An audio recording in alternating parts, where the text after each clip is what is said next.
In this video, we are going to talk about the GRE format, what to expect in terms of the sections that are on the test and the length of those sections. So first off, there's something called the AWA section. That stands for Analytical Writing Assessment. You don't really have to know that. What you should know is when you see AWA, think, the essay section. Next, you're going to have a quantitative section, and that consists of two sections. Just as the AWA consists of two essays, the quantitative section consists of two sections. Next, we have the verbal, which also consists of two sections. There's a lot of two, and two going on here. Note that consistency. But then we have this crazy section called the experimental section. The experimental section is just going to be one section. Just one section. Now, what is the experimental section? I think that's the question that a lot of people have. It's a strange section because it's not actually graded. Secondly, there is no way for you to determine whether a section you're getting is an experimental section. Next, you don't know if that experimental section is going to be quantitative or verbal. So if you get a test and that test has 3 quantitative sections, that is, at the end of the test you finish up and there are 3, not 2, then you can at least infer that one of those sections was the experimental section.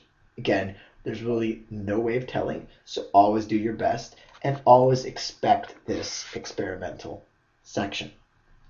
Now, you're probably wondering, how much time does all of this take? Well, let's start with the essays. We have here the issue essay, which takes 30 minutes.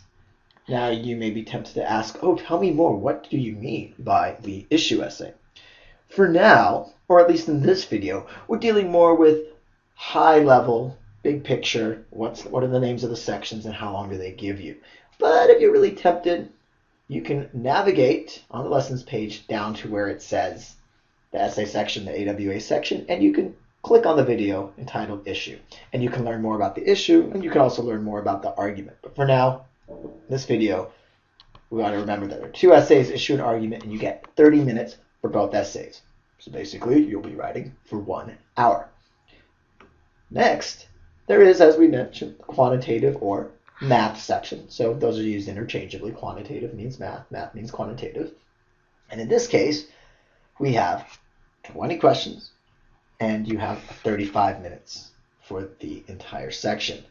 Now you'll note that that works out to not quite 2 minutes, but actually 1 minute and 45 seconds per question. So that's something to keep in mind when we go into the pacing video, which comes later. As for the verbal section, same number of questions, but actually 5 fewer minutes, which works out to 1.5 minutes per question. Again, good thing to keep in mind when it comes to pacing. What does this all mean, though? Well, in terms of total hours, 4 hours. Now, you may wonder, well, how does that actually work? 4+ is an awfully long time. If I'm spending an hour here up top on the essays, then that's 3+ hours with these sections. But remember, you're going to have multiple math sections and multiple verbal sections. And you throw in the experimental section, next thing you know, you are clocking in at over 4 hours. And of course, there's always checking in, sitting down, answering a few questions, determining whether or not you want to keep your score at the end. All of that feeds into this 4+ hour mark. Now, while I'm at this screen, I think something that's important is the flow of the sections. Some people think, well, if you get a math section, it's followed by another math section, followed by a verbal section, and it's something very orderly. But remember, there's an experimental section here, so they really want to randomize things as much as possible. What that means is that the math section may be the very first section you see, or maybe you see a verbal section. Maybe you'll get back-to-back verbal sections, or maybe there'll be a math section in between. Or maybe the very first section you see is an experimental verbal section, or maybe an experimental math section. So again, a lot of randomness. Try not to get thrown off test day. Just expect anything once you're done with these 2 essays, which, by the way, are always in this order. You will start off with the issue, followed by the argument. But after that, it could be math verbal, it could be an experimental section. You don't know. But just keep yourself prepared. And again, when you finish that first section, the next section you get, well, it could be a math section, or that is, it could be the same section as you got on the first section, but you don't really know. So again, be agile as possible.